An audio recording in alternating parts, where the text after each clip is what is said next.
कहानी एक मध्यम वर्ग के परिवार के आसपास घूमती है जो नए घर में शिफ्ट होती है।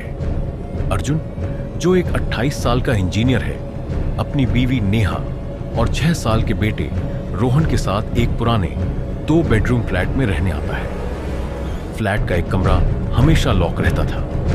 मकान मालिक ने कहा था, इस कमरे को मत खोलो, वहां मरम्मत का काम चल रहा है। अर्जुन ने ज्यादा ध्यान नहीं दिया और अपनी जिंदगी सामान्य तरीके से शुरू कर दी। कुछ दिन बाद अर्जुन और नेहा ने नोटिस किया कि उनका बेटा रोहन अक्सर उनके बंद कमरे के सामने खड़ा रहता है और अंदर की तरफ देखते हुए मुस्कुराता है। एक दिन नेहा ने पूछा, रोहन, क्या देख रहे हो बेटा? रोहन बोला, वहां आंटी खड़ी हैं, मुझसे बात कर रही हैं। नेहा का चेहरा सफेद हो गया। उसने अर्जुन को यह बात बताई, पर अर्जुन ने इसे बचपन का भ्रम समझकर इग्नोर कर दिया। रात के 2 बजे अर्जुन की नींद खुल गई। उसने देखा कि रोहन बिस्तर पर नहीं था। वो परेशान होकर घर में उसे ढूंढने लगा। तभी उसकी नजर बंद कमरे के दरवाजे पर पड़ी, जो अब आधा खुला था। दरवाजे के अंदर से हल्की हल्की रोशनी और किसी के गुनगुनाने की आवाज आ रही थी। अर्जुन ने धीरे धीरे दरवाजा ढकेला और अंदर झांक कर देखा। कमरे के बीच में रोहन एक कोने में खड़ा था और उसके सामने एक पतली लंबी औरत थी। उसका चेहरा देखते ही अर्जुन के रोंगटे खड़े हो गए। औरत का मुंह काट के लटक रहा था।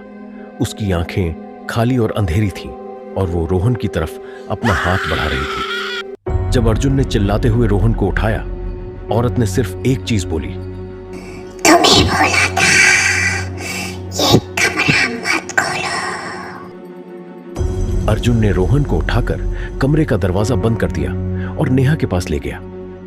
अगले दिन अर्जुन ने बिल्डिंग के पुराने चौकीदार से इस फ्लैट के बारे में पूछा। चौकीदार ने बताया, 5 साल पहले फ्लैट में एक औरत और उसका बेटा रहते थे। एक दिन उस औरत ने अपने बेटे को मार दिया और फिर खुद को उसके कमरे में फांसी लगा लिया। तब से हमारे कमरे को बंद कर दिया गया। अर्जुन के जोड़ों के नीचे से जमीन खिसक गई। उसने तय किया कि वो फ्लैट छोड़कर चले जाएंगे, पर जब तक वो ये सोचता, कुछ और ही होने वाला था। रात को 3 बजे अर्जुन ने अपने बेडरूम का दरवाजा खुला देखा। वो उठकर हॉल में गया तो उसने देखा नेहा और रोहन दोनों बंद कमरे के अंदर खड़े हैं। नेहा के चेहरे पर एक अजीब सी मुस्कान थी और रोहन उस औरत के साथ खड़ा था, उसका हाथ पकड़े हुए। औरत ने अर्जुन की तरफ देखा और बोली, तुमने मेरे कमरे को खोला? अर्जुन ने चिल्लाते हुए अपने परिवार को बचाने की कोशिश की, पर उसके हाथ एकदम ठंडे हो गए। धीरे धीरे अर्जुन के सामने वो औरत नेहा और रोहन के साथ अंधेरे में गुम हो गई। सुबह पुलिस को अर्जुन बेहोश मिला। घर के अंदर सिर्फ एक बंद कमरा था, जिसमें से बस एक आवाज आई, कोई भी घर वापस नहीं जाता।